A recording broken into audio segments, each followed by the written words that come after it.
He notes that infrastructures like railway lines and better roads linked to the hub will ease the transportation of cargo from different surrounding countries like Southern Sudan and the Democratic Republic of Congo. For this place to work well, roads in areas that would like the catchment area of this hub must be rehabilitated, and they should be working well, especially the ones going to, say, West Nile into Congo, then the one going to South Sudan, the one going to Kitgum and the extreme Karamoja area. Then the railway line should be operational.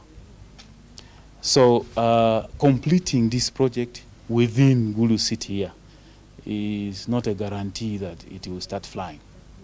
As much as we have now good road networks from cities to the districts, but we still have bad road networks connecting actually sub-counties and districts. So it is very important that we have actually smooth flow of goods inside and outside this facility. His Excellency the President of Uganda, Yoweri Kaguta Museveni, on 24th October 2022 participated in the groundbreaking of two flagship projects.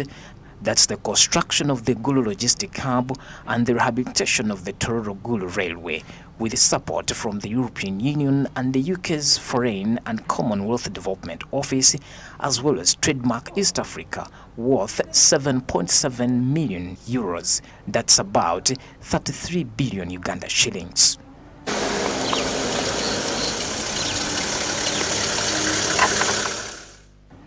Opio Christopher, the Gulu chairperson LOC5, appealed to the European Union and other development partners that more is still needed for better road networking.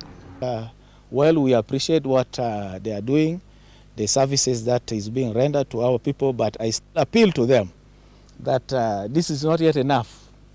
We still need some more support so that the road networks in the community are well connected, and even having stores in all the sub-counties. Looking at the facilities that are built, that is a village supermarket, it is not yet enough to accommodate all the various crops that are going to be linked to this facility. Gulu Logistic Hub will help in the consolidation and exportation of goods produced from the value chains in the northern Uganda, and will also facilitate the importation and distribution of goods within the northern Uganda, and when completed, over 100 Ugandans will be employed. Those people who will be transporting their goods. They need the casual laborers, and those ones who will be working maybe like people from URA and other departments. I believe that they will employ very, very many people, at least 100 also. The works of the logistic hub were scheduled to be completed by the end of 2021, but progress for the government to build a 2-kilometer access road to the hub remains uncertain.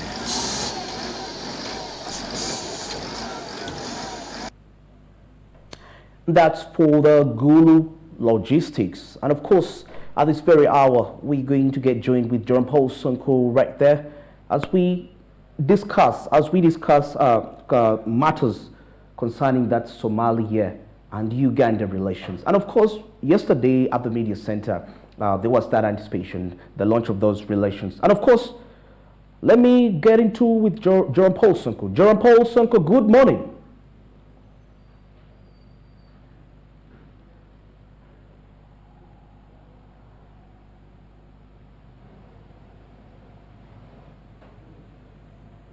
For being part of Smart Means Business. Thank you very much, Andrew, for linking me up this particular time. And of course, we are live on ground, and this time around coming to you live from the Kampala Serena Hotel. What we're going to be discussing this time around is we're going to be looking at the Uganda and Somalia summit, of what economic implications does that bring to Uganda, and what economic implications does that mean to the Somalians, and of course the Somali community in Uganda as well. We've got a lot of those in there. And joining me this morning to discuss more about what is what Uganda will benefit from this particular summit is the Deputy ED of the Private Sector Foundation, Dr. Francis Chisirinya. Many thanks for joining us, sir. Good morning, and thank you very much for inviting me this morning. Okay. Now, if you out there would first of all want to know of how does Uganda benefit from the Uganda-Somalia summit? Thank you very much. First of all, dear viewers, Somalia is one of the African countries on the east, and it is a country that has suffered from war for some time. And it is a country where Uganda has made a big contribution through the African Union by contributing troops through the AMISOM mission. And as we speak today, Somalia was so unstable, but the UPDF through AMISOM has been able to stabilize the biggest part of Somalia. And from what we are told, like for instance, the entire city is now stable, and the biggest component, the biggest parts of the countries are quite stable. We know from our ambassador in Somalia that if the security and stability route was, it was a road to be covered, like a road of 100 kilometers, they have so far now covered about 70 kilometers, which has now opened up a lot of opportunities for trade and investments. And as we are told today, is that Somalia's construction sector is booming, the trade sector is booming. Therefore, it is time that Ugandans benefit from our investments in security to benefit from the economic side. And that is the reason why we have this economic summit. So this economic summit is going to be held between the 8th and the 9th of August at Speak Resort Munyonyo. And it will be graced by the two excellencies, His Excellency the President of Somalia and our own His Excellency President Yoweri Museveni will be there. We will be talking about one, we would like to hear from the Somalia side, what is there for us? What is it like to trade in their country? All right? What is the business environment like? The laws, regulations, for instance, if I want to register a business, what does it take? If I want to go and trade there, what kind of licenses and permits do I need, and how long do I take to get these licenses and permits? What about on issues of tax and taxation? How do the taxes look like? So they will be telling us about that. So we'll also be telling them about Uganda. If they want to come and do business in Uganda, what opportunities are there? What is the tax regime like here? What it takes to register a business, and all what they need as Somalia business people to do business in Uganda. We'll have a lot of presentations on investment opportunities and also on tourism opportunities. Ladies and gentlemen, Somalia is a country with 17 million people. And that is the people who are in the country today. But because of the long wars and so many challenges, 3 million Somalis are in the diaspora. In Uganda here we have them. They already becoming brothers and sisters in Uganda. We work with them. We are in social events and functions with them. They are our customers in businesses, and we also customers. They are also investors too here. Some we have big investors from Somalia. Sorry about that. Now, the diaspora people, those you see in Uganda, there are certain other groups in America, in Europe, in Kenya, in South Africa, and a number of them are coming here for this trade summit. And in fact, we have been told that there are some of them that are so rich now that they even own planes of their own, and they will be parking at our airport to come and attend the business summit. So it is an opportunity for us as a country, knowing very well that we already produce, in some cases, more than what we can consume. We have surplus. We have surpluses in sugar. If you know the sugar, we just consume about just half of what we produce. If you talk about milk, we have a big surplus there. If you talk about normal food, we have surpluses there. If you talk about iron and steel, we have surpluses there. So the Somalia becomes a very good opportunity for us to trade and invest in as Uganda.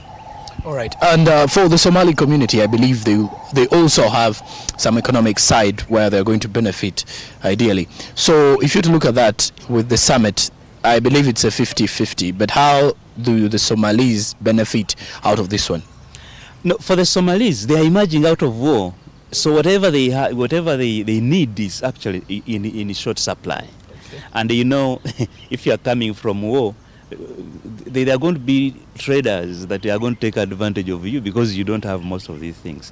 So Uganda has an option to take to Somalia goods at very favorable prices. Like for instance, you are aware that in terms, like for instance, on the milk, sugar, we are able to provide these products at lower prices. So they can source these products from here and be able to sell to their consumers, their countrymen, these goods at lower prices. The second thing is they are able to create business partnerships. You know, Somalis that are trading there, that are in business there, would like partnerships with Ugandans, even if it is agencies to sell products that come from Uganda. It's a good thing that they can benefit from. But there is also investments. We already told that some Ugandans have already made investments in Somalia, in hotels. So Ugandans who have money here and are looking for investments across the region or the world, there are opportunities for us to invest there. So that helps Somalia to attract investments, because when you attract investments in your country, you are going to get the services and goods you need. That's the first thing. The second thing, you are going to have an economic activity from which you can have your citizens employed. You are able to get some taxes from those economic activities, and it starts building your economy and country. So the Somali people are going to benefit from that. Now, if you look at, we've been told that Somalia, like for instance, if you look at the vegetables and horticulture, things like oranges, things like mangoes, carrots, onions, all these green leaf kind of vegetables. Somalia uses a lot of that, and the edible oil. In fact, we were told that from 2017 to 2020, they bought things from across the world of about $1.5 billion. That's a lot of money. Okay. So meaning that they can source these things from Uganda here. We have our Uganda Airlines, which flies into Somalia, meaning that they can get very good supplies of these things from Uganda. And Ugandans benefit, so the Somali also benefit from that. All right, now Somalia, as we're summing up with our discussion, Somalia happens to be one of the other members that wants to join, one of the other countries that wants to join the East African Community Bloc. So, and if you're to see that, speaking of that perspective, we've seen the DRC joining in this very year, but now what will Somalia provide? No, it is good that Somalia is interested in joining the East African Community, which is a very good thing. And first of all, if we want to develop our countries as Africa, the issue of common markets is so important. Small markets are not going to really change that very much the circumstances of our people. Look at the most developed blocks across the world. If you look at the United States of America, I think when somebody talks about United States, you already have a feeling that it is states that came together and into this huge block they call the United States. So because they are huge, population is big, they have opportunity to do everything at big scale, and the value they get is also value at big scale. So everybody benefits from that kind of thing. Look at other economies like China. It's a very big economy. What drives it is its mere size and population. India, Europe. So Africa must do the same thing. We must be a big bloc, so that if somebody has an investment in Uganda, it is a big investment that is going to supply a big economy, a big group like the EAC. Then there you will get what they call benefit from what they call the economies of scale. In other words, the bigger you are in economics, you have advantages like having to supply things at low cost. So you have a better chance of competing with goods that come from even from other bigger blocks, from China, from India, from US and the rest. So when you are able to compete, you are getting more value.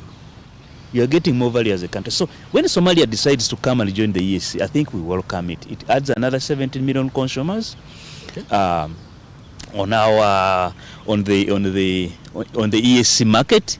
It has resources. It has among the best, I'm told you, marine resources. I'm told. For instance, we've been told that in terms of seafoods, Ugandans, maybe not many of you might know seafoods, but these are types of fishes that are enjoyed so much across the world. And I'm very sure Ugandans, when these things are here and they are cheaper, you'll enjoy them. You'll enjoy crabs. You'll enjoy oyster. You'll enjoy so much of the fish that comes from the sea, the oceans. And Somalia has that. And they are going to come, when they come here, they are going to exhibit and show us those fish. And they have assured us that they have the best fish. They have the best oysters. They have the best lobsters. So really, Ugandans will have an opportunity to get onto their menu these seafoods, which are a big delicacy across the world, as we know. Now, so Somalia, it will benefit from the EAC, one, because it will have a big market that it is joining, but also the EAC has there are some countries that have advanced a little bit, so they will have a challenger to which they will look up to improve themselves. Now, what the things that they will need to improve themselves and compete with that, they will need skills. They're just emerging out of war. Now, if they're emerging out of war, it means maybe students or children have not been going to school, or if they have been going to school, maybe they have not got all they need to really compete in the market. Sure. So skilling is going to be the important thing. So they are able to come to Uganda to be skilled. We have a very good education system. Our formal education through primary to university is a very good system. We have vocational schools here where students can come from Somalia and be trained in the vocational skills. So when they go back to their country, they are able to reconstruct, they are able to be more efficient and be competitive. Uganda had to do this to be competitive too. When we joined the EAC, I can tell you, this was a market for other countries, as you remember. Okay. But we had to understand this. We had to look at what we call business development services. And PSFU played a role in ensuring that companies access business development services, improve their competitiveness. And what we see now is you can't get cheaper sugar anywhere in East Africa than from Uganda. It wasn't that before. All right, now, Doctor, lastly, from the perspective of the private sector, how will the private sector players and how do they normally benefit from such summits, the ones we've seen happening and the ones that are yet to come in the country? Thank you very much. Now, the private sector in Uganda and elsewhere, there is a lot to benefit from summits, business summits like these ones. There are around 4 major areas where we benefit. First of all, we benefit by cutting deals.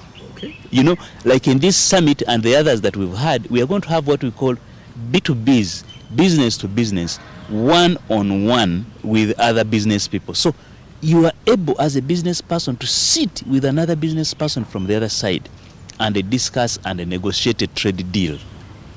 You know, when we were in Congo, we came back with 300 deals, people who are going to supply. They knew who they are going to supply to, how much they are going to supply, at the price they are going to supply, the quantities that are needed to be supplied, all of that they knew. So this one, when you come to this one, you will also have a chance to cut deals there. So that is important and comes out of these sorts of things. The second thing, investments and partnerships. There are going to be Somalis who are coming here looking for investing in Uganda. They might not want to start with the greenfield. They might want to invest in another company. You could be looking for new capital in your business. This is an opportunity to bring in somebody you can work with for money. So when they invest in your company, you are benefiting from the money. That's the beginning thing. But also from the networks that these investors come with. I've told you that they have a very big diaspora. You could have a Somali investor who has succeeded in Europe, in UK, and is the one who is investing in your company. So that network helps your company to change and they produce and deliver goods differently.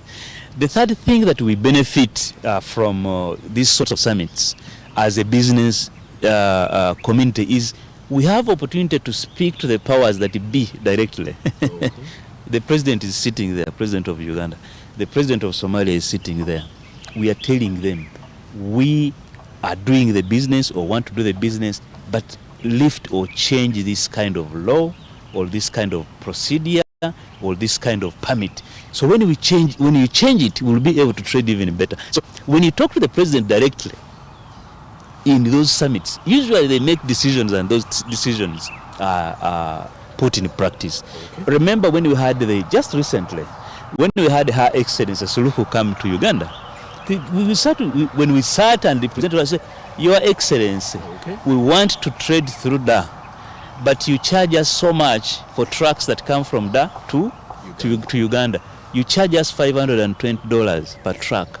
When you charge other countries much less, can we have the same rates that you charge to other countries? And that was done there and then. As we speak today, our trucks are being charged less through Dar.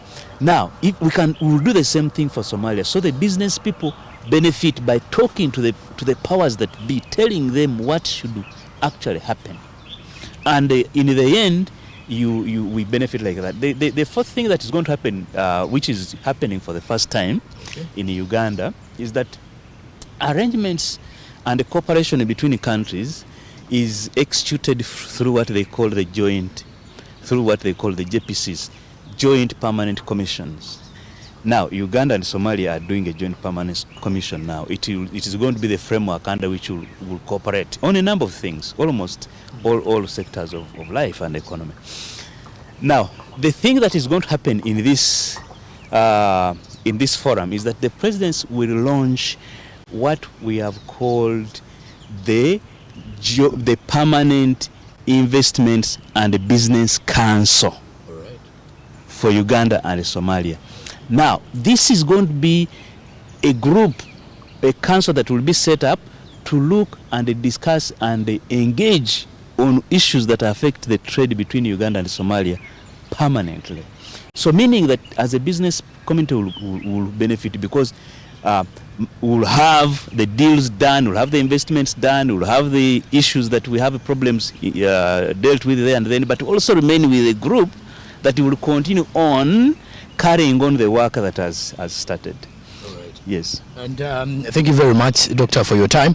That is the Deputy ED, Private Sector Foundation of Uganda, giving us an insightful discussion regarding how Uganda and Somalia will benefit of the Uganda-Somalia Summit that is scheduled for the 8th and 9th of August next week, that is Monday and Tuesday. And we'll be giving you all those details and a review of that particular summit come next week from the Speak Resort Munyonyo. I'm Jerome Paul Sonko, back to Andrew Barija in studio. Good morning.